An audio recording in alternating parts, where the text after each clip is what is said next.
24 हलचल से सभी जुड़े दर्शकों को राम राम। इस समय हम गांव बराण में हैं और गोगा नवमी पर ये मेला देख लो जो बिल्कुल खचाखच भरा हुआ है। और कहते हैं कि जो परंपरा हरियाणा की है मेलों की, उस मेले को जीवित रखने का काम इस गांव बराण ने किया है। और यहाँ के कुछ जो सदस्य हैं समिति के, उनसे हम बात करने का काम करेंगे।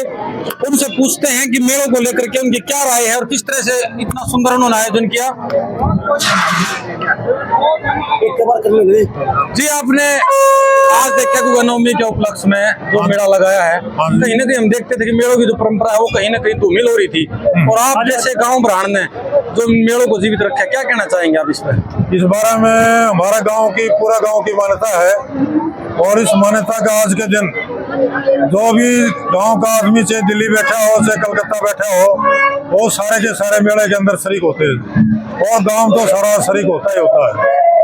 तो जो गांव मेले लगते हैं इसमें सारा गांव आसपास के लोग भी आते हैं, तो आपको लगता नहीं इन आयोजनों को और बढ़ावा देना चाहिए जो कहीं ना कहीं खत्म होते जा रहे हैं, क्योंकि इससे आपसी भाईचारा भी बढ़ता है।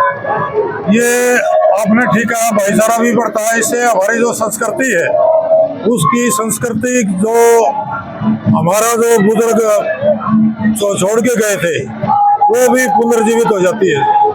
एक्शन साहब, पहले देखते थे कि हम कहीं ना कहीं, अब तो लोग खैर नौकरी के लिए बाहर भी जाते हैं, गांव में कभी कभी आते हैं, तो आप देखते हो इन मेलों के माध्यम से उनको इकट्ठा होने का, आपसी परिवार से मिलने का मौका मिलता है।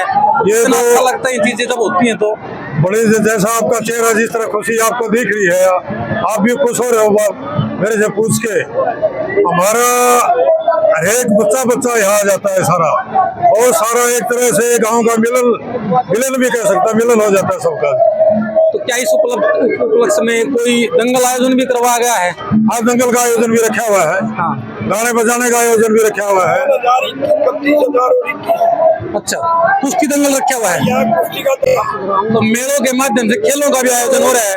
युवा नस्लों की तरफ जा रहा था, तो कहीं ना कहीं आपने जो इतनी अच्छी इस गांव ने मिलकर के मुहिम चलाई और मेला की परंपरा को जीवित भी रखा है, और नशों को दूर रहने के लिए आपने एक संदेश भी दिया कि किस प्रकार से खेलों को बढ़ा करके हम नशों को दूर कर सकते हैं।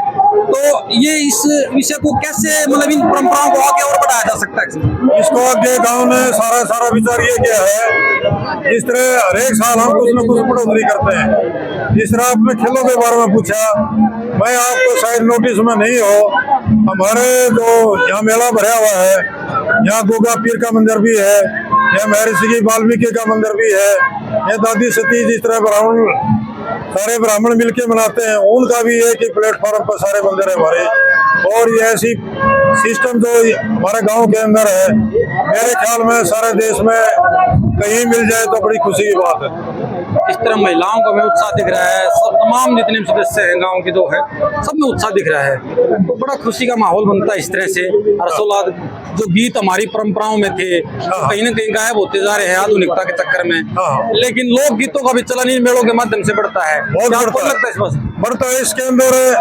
मैं तो ये बताऊँ, स्वास्थ्य के लिए भी अच्छा है। ये स्वास्थ्य के लिए इस महीने में अच्छा है कि आदमी यहाँ अंदर से जो खुशी पैदा होती है, उससे काफी बीमारियां दूर भी होती है।